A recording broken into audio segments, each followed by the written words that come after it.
السلام عليكم ورحمة الله وبركاته. ازيكم يا حبايبي؟ عاملين ايه؟ يا رب تكونوا بخير وبأحسن حال ان شاء الله. النهارده يا حبايبي معانا فيديو جديد كده، بس ما حبيتش اطول عليكم يعني. بس احنا متعودين مع بعض قبل ما بنبدأ اي حاجة لازم نصلي على النبي. اللهم صل وسلم وبارك على سيدنا محمد.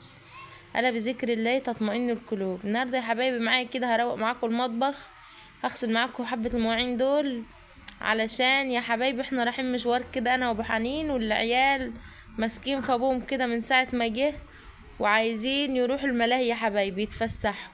هنروح مع بعض الملاهي بس منخلص المواعين دي، ما ينفعش نسيب المواعين كده في البيت وسخة، لازم نروق الدنيا كده قبل ما نمشي وبعدين هنروح. ولو وصلتوا معايا لحد هنا ما تنسوش اللايك والاشتراك علشان يوصلك كل الفيديوهات بتاعتي الجديده. دلوقتي يا حبايبي قبل ما بعمل قبل ما اغسل مواعين لازم بغسل الحوض، علشان لو خاطر فيه دهون ولا كده ما تسدش معايا الحوض، والمواعين ما تبقاش فيها دهون وكده. اهو شايفين اهوت بغسل معاكم المواعين اهوت. والله يا حبايبي الشغل عادي وبسيط، قومي بس كده وما تكسليش وانت هتلاقي كل حاجه في ايدك سهله وبسيطه. بحبكم في الله وبحب تعليقاتكم يعني واشتراكاتكم الجميله ديت، وبحب اشارككم معايا في اي حاجه، ما بحبش اروح في حته كده لو انتوا معايا. شايفين يا حبايبي اهو بغسل المواعين اهو، وهخلص المواعين وهوريكم بقى بعد ما خلصت المواعين هنروح فين. بص انا ما طولتش معاكم الفيديو بتاع النهارده كده، يعني هي حاجه بسيطه علشان خاطر ما تزهقوش يعني. شايفين يا حبايبي بغسل المواعين ازاي؟ لازم أن تكون المواعين معايا نظيفه، يعني هقول لكم السر بقى اللي بيخلي المواعين والحلل الالمونيا ديت تنضف معاكم. والله العظيم حاجه بتبقى موجوده في كل بيت، وبصوا مش مكلفه خالص، حتى لو مش موجوده عندك في البيت وهتشتريها من بره مش غاليه. يعني ازازه خل ب5 جنيه، ولا اللي هي تبوظ المواعين ولا تنقب معانا ولا المواعين تبقى وسخه ولا كده.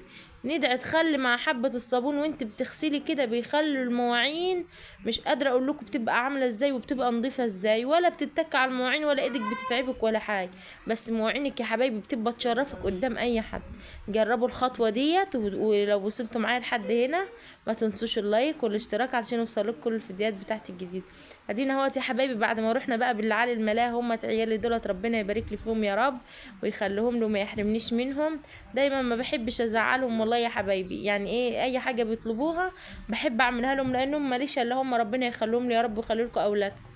وادينا اهوت شايفين هم دول عيالي اهو جمال وحنين ومحمد، ربنا يبارك لي فيهم يا رب. وابو حنين رحنا مع بعض اهوت الملاهي، بس ما حبيتش اطول معاكم يعني في التصوير علشان خاطر ما تزهقوش من الفيديو ولا كده.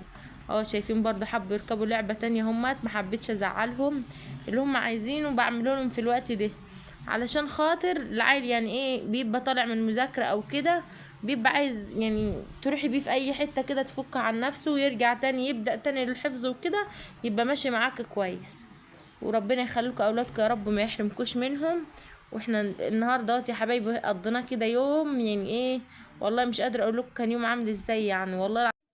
السلام عليكم، انا جمال، وحط لايك. جمال حب يقول لكم حطوا لايك واشتراك. السلام عليكم ورحمه الله وبركاته، مع السلامه يا حبايبي.